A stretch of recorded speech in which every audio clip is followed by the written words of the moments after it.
মানে strong room পাহারা দিচ্ছি বিভিন্ন জায়গায়। আমরা গতকাল থেকে ভিডিও পাচ্ছি বিভিন্ন স্ট্রং রুমে ইভিএম পরিবর্তন করা হচ্ছে। মানে বিগত দিন থেকে একটা কিন্তু কমপ্লেন আছে যে ইভিএম পরিবর্তন হয়। আমরা ইভিএম পরিবর্তন হয় এটা আমরা তৃণমূল কংগ্রেসের বিরুদ্ধে বিভিন্ন দিন কিন্তু আমরা কমপ্লেন করে এসেছি। গতকাল রাত্রে দেখলাম মমতা বন্দ্যোপাধ্যায় নিজেই কমপ্লেন করছেন যে বিজেপি ইভিএম পরিবর্তন করছে। তার মানে কিন্তু আমাদের যে কমপ্লেনটা ছিল যে তৃণমূল কংগ্রেস ইভিএম পরিবর্তন করে সেটা কিন্তু গতকাল রাত্রেবেলা মমতা বন্দ্যোপাধ্যায় স্বীকার করলো। আমরা সেই জন্য ইভিএম দেখুন মানুষ স্বতঃস্ফূর্ত হয়ে ভোট দিয়েছে। আমাদের বৈশাখ উত্তরে প্রায় 95.77% ভোট হয়েছে। মানে মানুষের দীর্ঘ 10 থেকে 12 বছর পরে গণতান্ত্রিক স্বাধীনতা যেটা আছে ভোট প্রদান সেটা কিন্তু মানুষ সেই স্বাধীনতা প্রয়োগ করতে পেরেছে। আমাদের বক্তব্য হলো মানুষ যাকে চাইবে সে জিতবে, কিন্তু এই চুরিটা বন্ধ হওয়া উচিত। সেই চুরিটা যাতে না হয় আমরা এখানে শিফটিং ভাগ করে আমাদের ছেলে দিয়ে এখানে পাহারায় রেখে দিয়েছি। প্রশাসনিক ভূমিকা খুব সুন্দর দেখছি। কারণ হলো গতকাল রাত্রে একটা সমস্যা আমরা দেখছিলাম, আমাদের বৈশাখ উত্তর 2x2 যে রুমটা আছে 125-এর ওখানে টাইমের একটা সমস্যা হচ্ছিল। আমি রিপোর্ট করার সাথে সাথে এসপি ম্যাডাম এসেছিল, এসডিও ম্যাডাম এসেছিলেন, আর সিআরপিএফের যিনি এখানে কমান্ডার আছে তিনিও এসেছিলেন। তিনি এসে সাথে সাথে আমাদের সমস্যাটা মেটায়। আমরা একটা আতঙ্কে ছিলাম, মমতা ব্যানার্জি দিক বলছে স্ট্রং রুম পরিবর্তন হচ্ছে, সেটা তো বসিরহাটেও হতে পারে। সেই জন্য আমরা রিপোর্ট করার সাথে সাথে আমরা তার সদুত্তর পেয়েছি। যেটা হচ্ছে কালকে কি সমস্যা হয়েছিল?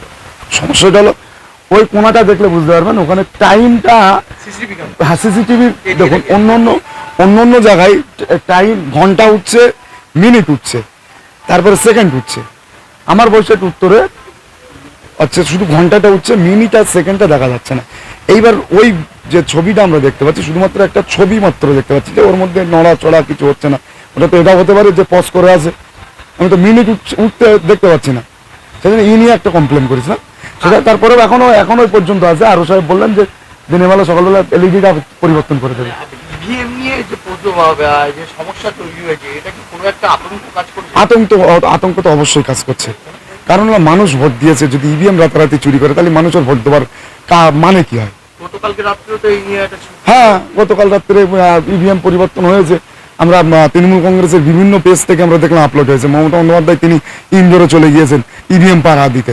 তিনি যদি ইভিএম পাহারা দিতে পারে, যে তেনার মধ্যে যদি এই ভয় থাকতে পারে, তা আমরা বলছি যে কেন আমরা ভয় করবো না? যেখানে তৃণমূল কংগ্রেস ক্ষমতায় আছে ইভিএম পরিবর্তন করতে পারে না।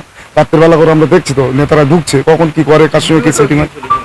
হ্যাঁ, আরে বিজেপি আর তৃণমূলের কথা কি বলছেন, এটা তো একই জিনিস। কোনো জায়গায় একটা শঙ্কা প্রকাশ করছে, আতঙ্ক প্রকাশ করছে এইটা একদম দুদিনে আমাদের মাটি কামড়ে যেভাবে আমাদের ছেলেরা পুরো এই 1 মাস ইলেকশন প্রচারে এবং ভোট কেন্দ্র ভোটদান পর্যন্ত যেভাবে মাটি কামড়ে ছিল, এখনো পর্যন্ত আমাদের ছেলেরা একদম গণনার আগ পর্যন্ত মাটি কামড়ে থাকবে। 1 ইঞ্চি মাটি আমরা ছাড়ছি না। তারপর হাত জিত পরে মানুষ আমাদের চাইলে আমরা জিতবো, মানুষ তৃণমূল কংগ্রেসকে চাইলে তৃণমূল কংগ্রেস জিতবে, এটা পরের প্রশ্ন। আমরা এই জায়গায় যাচ্ছি না। আমাদের বক্তব্য যদি আমাদের 10টা ভোট দেয় আমরা সেই 10টা নেবো। মানুষ যদি আমাদের 20,000 ভোটে যেতে আমরা সেই 20,000 ভোট নেবো, আমরা একটাও ছাড়বো না।